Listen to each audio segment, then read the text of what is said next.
Eh bien bonjour tout le monde, nous nous retrouvons donc aujourd'hui pour la suite de ces tutos Python. Donc maintenant que vous avez les bases pour tout ce qui est du Python natif, c'est-à-dire sans importer de bibliothèque, nous allons donc pouvoir commencer à voir les différentes bibliothèques de Python, car en effet c'est ce qui fait la force de Python, c'est toutes les bibliothèques qu'il a qui lui permettent de faire tout et n'importe quoi. Donc si vous vous rappelez bien, nous avions déjà vu deux bibliothèques de Python, la bibliothèque math, qui permettait de faire donc tout ce qui était des calculs mathématiques un peu plus poussés, et la bibliothèque random pour générer donc tout ce qui est tirage aléatoire de nombres, etc. Aujourd'hui nous allons voir une bibliothèque un peu plus poussée, c'est la bibliothèque Tkinter. Cette bibliothèque va être très bien pour vous puisque vous allez enfin pouvoir mettre du visuel dans vos programmes. En effet, cette bibliothèque permet de gérer des fenêtres et de faire des rendus visuels. Donc bien sûr, nous ne pourrons pas tout voir aujourd'hui, c'est pourquoi nous allons d'abord voir les bases de Tkinter. Et il y aura donc plusieurs tutos sur la bibliothèque Tkinter qui est déjà elle un gros morceau de Python. Donc la bibliothèque Tkinter s'importe donc comme n'importe quelle bibliothèque. Vous pouvez faire soit from Tkinter import all, donc l'étoile, soit vous faites import Tkinter as tk par exemple pour éviter d'avoir à écrire Tkinter à chaque fois, ou sinon simplement import Tkinter.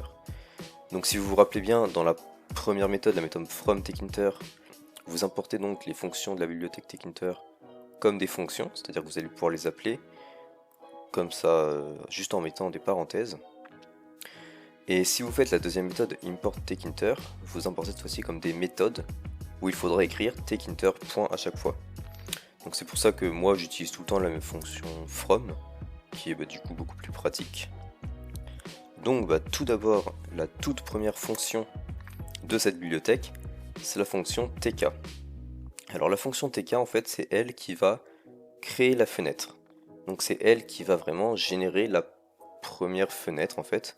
Alors je vais vous montrer en allant dans la console Python. Donc on refait from tkinter import étoile. Et là nous allons faire t. Donc c'est t majuscule, k minuscule, et donc les deux parenthèses. Et quand j'appuie sur entrée, vous voyez ici une petite fenêtre qui est apparue. Donc ça, c'est la fenêtre de base de Tkinter, c'est-à-dire que c'est une taille de base, une couleur de base, voilà, tout est de base. Vous pouvez redimensionner la fenêtre, la mettre en plein écran, la réduire, et si vous la fermez, vous ne pourrez plus la rouvrir bien sûr. Donc cette fonction, c'est la fonction que vous allez toujours utiliser lorsque vous allez appeler la bibliothèque Tkinter. Alors comme je l'ai beaucoup dit, il va falloir la stocker en fait, parce que la fenêtre telle qu'elle est ne nous convient pas, on va lui ajouter des choses, la modifier, la mettre à la taille que nous voulons. Donc il va falloir la stocker dans une variable.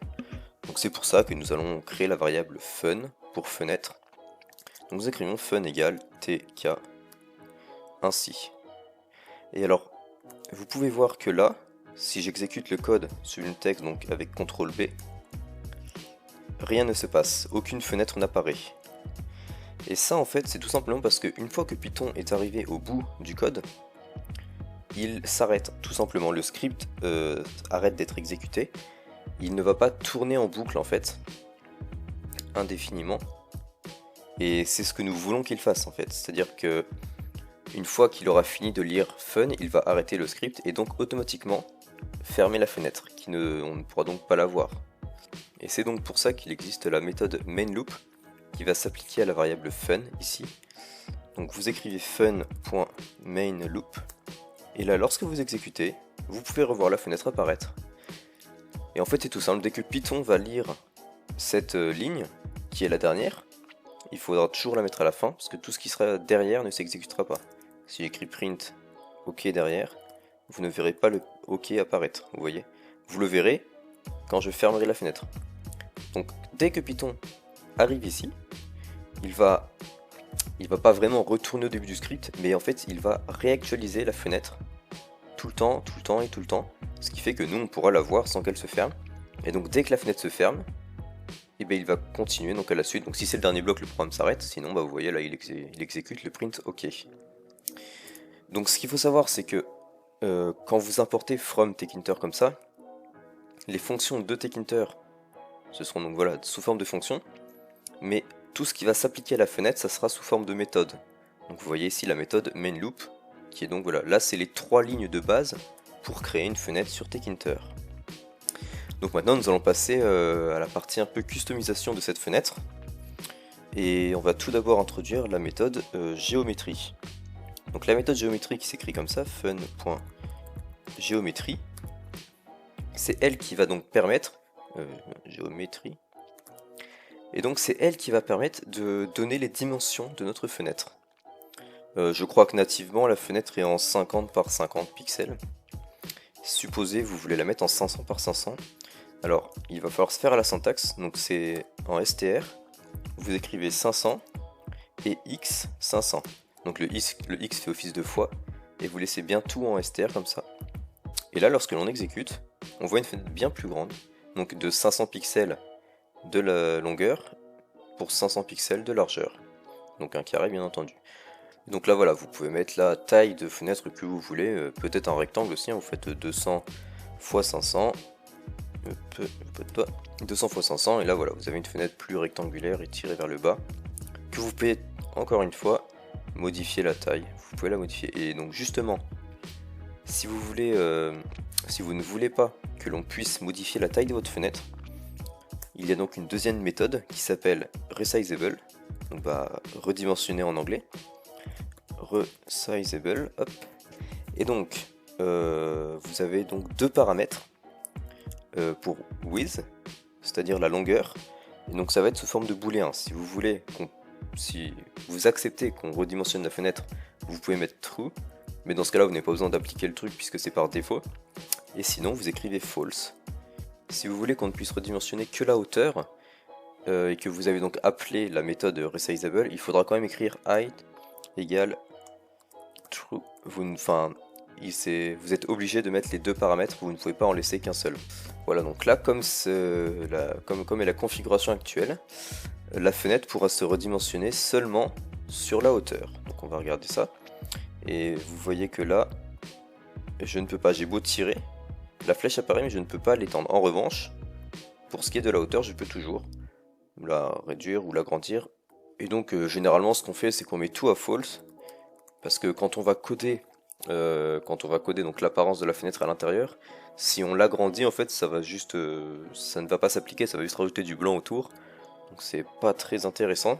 Ou alors faut faire un programme qui s'adapte en fonction de la taille de la fenêtre, mais on n'est pas encore là, donc souvent on va mettre ça, les deux paramètres à false. Ensuite donc vient pour le style, l'apparence de la fenêtre. Donc pour ça il y a une méthode qui s'appelle configure, donc fen.configure, donc pour configurer la fenêtre. Et pour l'instant on va s'attarder que sur un seul paramètre qui est donc bg pour background. Donc là on peut mettre bg égale red. Donc les couleurs sont en anglais et en str. Je vous mettrai en description le lien d'un site, enfin le lien de plusieurs sites qui donc font une liste des couleurs ainsi que leur nom, et puis aussi vous pouvez mettre des codes RGB ou des codes hexadécimaux. Mais là donc on va mettre red, donc rouge en anglais, et la fenêtre aura un fond rouge comme vous pouvez le voir. Donc c'est tout pour la méthode configure. Ensuite si on relance la fenêtre, vous pouvez voir qu'ici, donc à côté du petit logo Tkinter, la plume, il y a écrit TK, et en fait c'est le nom de votre fenêtre. Vous pouvez voir ici par exemple pour Sublime Text, le nom en fait il est ici, c'est donc le chemin d'accès pour le fichier Python que je suis en train d'utiliser actuellement, l'état, etc. Sublime Text. Et donc si vous voulez vous choisir le nom de votre fenêtre, vous devrez utiliser la méthode title. Donc vous écrivez fun.title qui prend donc en paramètre un str qui sera le titre de votre fenêtre. Donc vous pourrez écrire fenêtre, très original. Vous écrivez fenêtre et lorsque vous lancez, votre fenêtre donc s'appellera bien fenêtre. Ensuite, donc si jamais vous voulez une fenêtre en plein écran, si vous voulez une fenêtre qui fasse donc tout votre écran, peut-être pensiez-vous donc si on met 1920 par 1080, donc la dimension de mon écran, et qu'on exécute, on a bien une grande fenêtre de la taille de l'écran, sauf que le problème c'est que elle colle pas très bien, et voilà, elle se matche pas très bien avec les bords de l'écran. Et donc il y a aussi une méthode pour ça, qui permet donc de demander à ce que la fenêtre prenne la taille de tout l'écran. Donc bien entendu cette fenêtre va remplacer les deux méthodes géométrie et resizable, puisque vous ne pouvez pas donner une géométrie puis après dire qu'elle prendra tout l'écran, Et forcément, si elle prend tout l'écran, vous ne pourrez pas la redimensionner parce que ça enlève la petite barre ici, là que vous avez en haut, avec la croix pour réduire, etc. Donc on va enlever ces deux méthodes. Et donc là, c'est la méthode attribute. Donc encore une fois, cette méthode a plusieurs paramètres, plusieurs arguments, mais nous allons nous attarder que sur un seul là. Et je n'utilise qu'un seul en fait, donc voilà, c'est pour mettre la fenêtre en plein écran. Donc c'est fun.attribute et vous écrivez donc tirer full screen, donc pour full screen bien sûr, et virgule 1, donc c'est comme un booléen, donc 1 pour true. Et donc là, lorsqu'on exécute, il y a bien la fenêtre qui occupe du coup tout l'écran en rouge sans aucune bordure. Et donc, alors pour quitter, du coup, il n'y a pas de croix ou tout ça, donc il faut utiliser le raccourci Alt F4. Là, la fenêtre se quitte comme une fenêtre normale, hein, comme si vous fermiez une fenêtre avec Alt F4. Mais du coup, pour les exemples, je vais rester avec une fenêtre normale, donc de 500 x 500. Bien, donc maintenant nous avons fait un peu un tour d'horizon, donc des méthodes qui concernent la fenêtre à proprement parler. Vous savez donc maintenant un peu comment la modeler, lui donner sa taille, un fond spécifique, une géométrie et un titre, etc.